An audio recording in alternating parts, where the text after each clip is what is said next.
అదే RTV app వార్తల్ని క్షణాల్లో చదివే అవకాశం ఉంటుంది. ఒక న్యూస్ పేపర్, ఒక టెలివిజన్ ఛానల్ మీ చేతుల్లో ఎప్పుడూ ఉంటాయి. పల్లాకే టీడీపీ అధ్యక్ష బాధ్యతలను అప్పగించడంపై ఉత్తరాంధ్రలో హర్షాతిరేకాలు వ్యక్తమవుతున్నాయి. పల్లా శ్రీనివాస్ కు టీడీపీ అధినేత ఇంతటి బాధ్యతలను కట్టబెట్టడం వెనుక ఉద్దేశం ఏంటో మా ప్రతినిధి కృష్ణమోహన్తో మాట్లాడదాం. కృష్ణమోహన్, ఇప్పటి వరకు అచ్చెన్నాయుడు టీడీపీ రాష్ట్ర అధ్యక్షుడిగా ఉన్నారు. ఇప్పుడు ఆ బాధ్యతను పల్లా శ్రీనివాస్ కు ఇచ్చారు టీడీపీ అధినేత. పల్లా శ్రీనివాస్ కి బాధ్యతలు అప్పగించడాన్ని ఏ విధంగా చూడాలి? ఎస్ సార్ రోహిత్, ఖచ్చితంగా. ఎందుకంటే పల్లా శ్రీనివాస్ దీనికంటే ముందు అచ్చెన్నాయుడు పార్టీ అధ్యక్షులుగా కొనసాగుతున్నారు. ఆయనకి కీలక మంత్రి పదవులు ఇచ్చారు. సో ఆయన స్థానంలో పల్లా శ్రీనివాస్ చాలా కాలంగా గాజువాక నుంచి ఆ ప్రాంతంలో, విశాఖ ప్రాంతంలో చాలా కాలంగా పార్టీని నమ్ముకుని చాలాసార్లు ఆయన అక్కడ పనిచేసిన పరిస్థితి అయితే ఉంది. నిన్న జరిగిన ఎన్నికల్లో కూడా దాదాపుగా 95,000 మెజార్టీతో పల్లా శ్రీనివాస్ గెలుపొందిన పరిస్థితి అయితే మనం చూసాం. సో ఈ నేపథ్యంలోనే బీసీ సామాజిక వర్గానికి సంబంధించిన పల్లా శ్రీనివాస్ వైపే ముఖ్యమంత్రి చంద్రబాబు నాయుడు పార్టీ పగ్గాలు చేతిలో పెట్టాలని నిర్ణయించిన నేపథ్యంలోనే పల్లా శ్రీనివాస్కి తెలుగుదేశం పార్టీ అధ్యక్షులుగా ఆయనకి బాధ్యతలు ఇస్తున్న పరిస్థితి అయితే మనం చూస్తున్నాం. సో ఇది చాలా కాలంగా బీసీలకి తర్వాత ప్రతిసారి అంటే అచ్చెన్నాయుడు కూడా చాలా యాక్టివ్గా పనిచేసిన పరిస్థితి. కాకపోతే అచ్చెన్నాయుడికి మంత్రి పదవిగా ఇచ్చిన నేపథ్యంలో మరోవైపు ఇక్కడ అన్ని అధ్యక్ష పదవులను తర్వాత మంత్రి పదవులను ఒకే వ్యక్తికి ఇస్తే బాగుండదు అన్న నేపథ్యంలోనే బీసీ సామాజిక వర్గానికి సంబంధించిన ఎవరైతే పల్లా శ్రీనివాస్ ఉన్నారో పల్లా శ్రీనివాస్కి పూర్తిగా కూడా అధ్యక్ష బాధ్యతలు అప్పచెప్పారు. గాజువాక నుంచి కూడా ఆయన 95,000 భారీ మెజార్టీతో గెలుపొందిన పరిస్థితి అయితే మనం చూసాం. గతంలో ఇదే స్థానం నుంచి పవన్ కళ్యాణ్ పోటీ చేసి ఓడిపోయిన పరిస్థితి అయితే ఉంది. కానీ ఇప్పుడు తెలుగుదేశం అభ్యర్థిగా పల్లా శ్రీనివాస్ పోటీ చేసిన నేపథ్యం అయితే చాలా స్పష్టంగా కనపడుతుంది. పల్లా శ్రీనివాస్ ఇప్పుడు పార్టీ పగ్గాలను చేపడతారు. పార్టీ పగ్గాలతో ఆయన పార్టీని ఏ విధంగా ముందుకు తీసుకెళ్తారో చూడాలి. అధికారం వచ్చిన తర్వాత పార్టీ పగ్గాలు చేపట్టడం ఒక ఎత్తు, అధికారం రాకముందు పార్టీ పగ్గాలను చేపట్టి అధికారం వైపుగా నడిపించడం ఒకవైపు. సో ఈ నేపథ్యంలో సక్సెస్ఫుల్గా అచ్చెన్నాయుడు ఆ పని చేశారు కాబట్టి ఆయనకి మంత్రి పదవితో పాటు కీలకమైన శాఖలు అక్కడ ఒప్పచెప్పారు.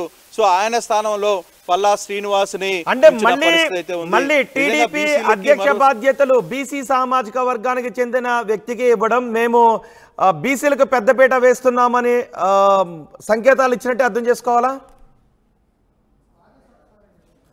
డెఫినెట్గా. ఎందుకంటే ఇప్పటికీ మొన్నటి వరకు కూడా బీసీ పార్టీలతోనే తెలుగుదేశం, బీసీలతోనే తెలుగుదేశం ఉంది. బీసీలందరూ తెలుగుదేశం వైపే ఉన్నారు. అందుకే మాకు ఇంత పెద్ద మెజార్టీని కట్టపెట్టారు అనేది తెలుగుదేశం నేత భావిస్తున్నారు. ఖచ్చితంగా ముఖ్యమంత్రి ఆ నిర్ణయాన్ని గట్టిగా ఫీల్ అవుతున్నారు. కాబట్టి మరోసారి కూడా బీసీకే ఇవ్వాలని నిర్ణయించుకున్న నేపథ్యంలోనే బీసీకి పల్లా శ్రీనివాస్ యాదవ కులానికి సంబంధించిన పల్లా శ్రీనివాసుని గాజువాక నుంచి పోటీ చేయించారు. ఆయన రికార్డు స్థాయిలో 95,000 మెజార్టీతో ఆయన గెలుపొందిన పరిస్థితి మనం చూసాం.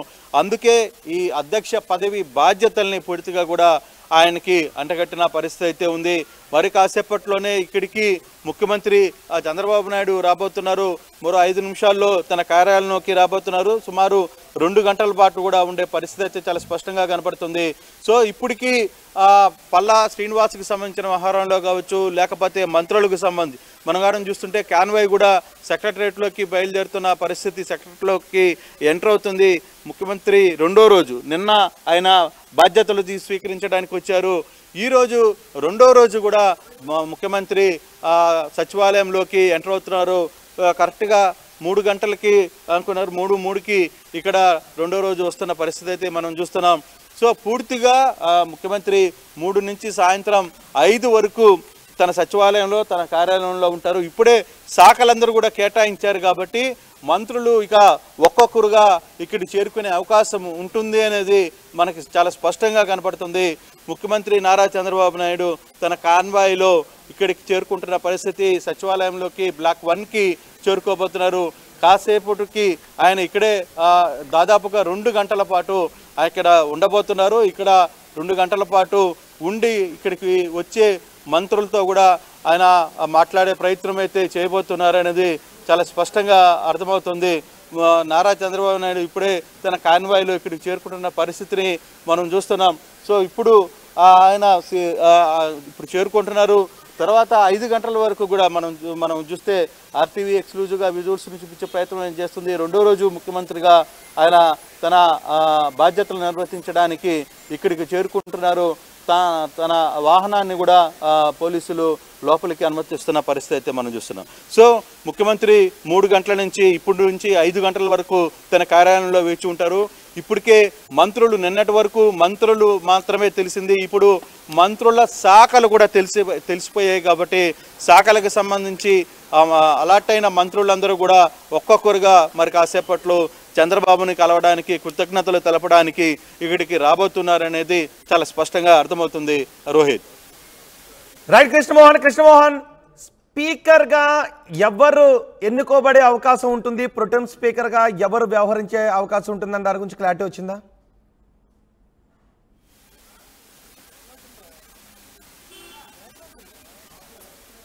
ఎస్, మంత్రులకు శాఖలు కేటాయించారు. ఎవరెవరికి ఏ ఏ శాఖలు కేటాయించారో మీరు ఆర్టీవీ స్క్రీన్ పైన చూస్తూ ఉన్నారు.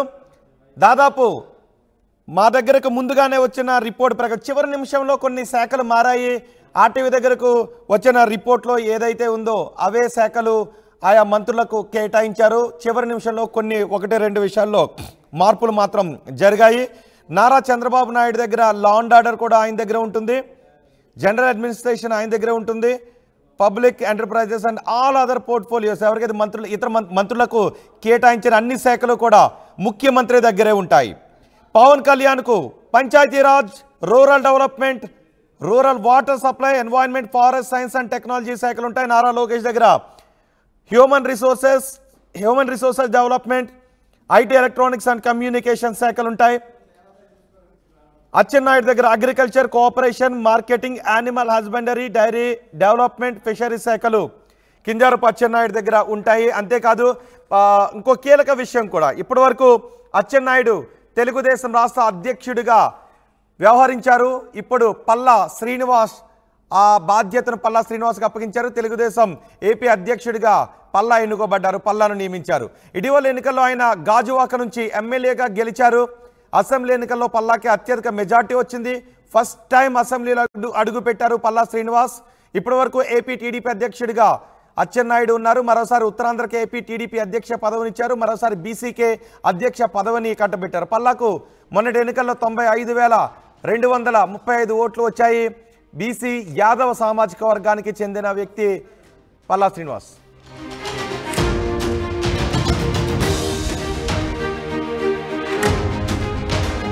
మరిన్ని వీడియోస్ కోసం ఛానల్ ని సబ్స్క్రైబ్ చేయండి. లేటెస్ట్ అప్డేట్స్ కోసం వాట్సాప్ ఛానల్ ని ఫాలో చేయండి. అండ్ లింక్ డిస్క్రిప్షన్ లో ఉంది.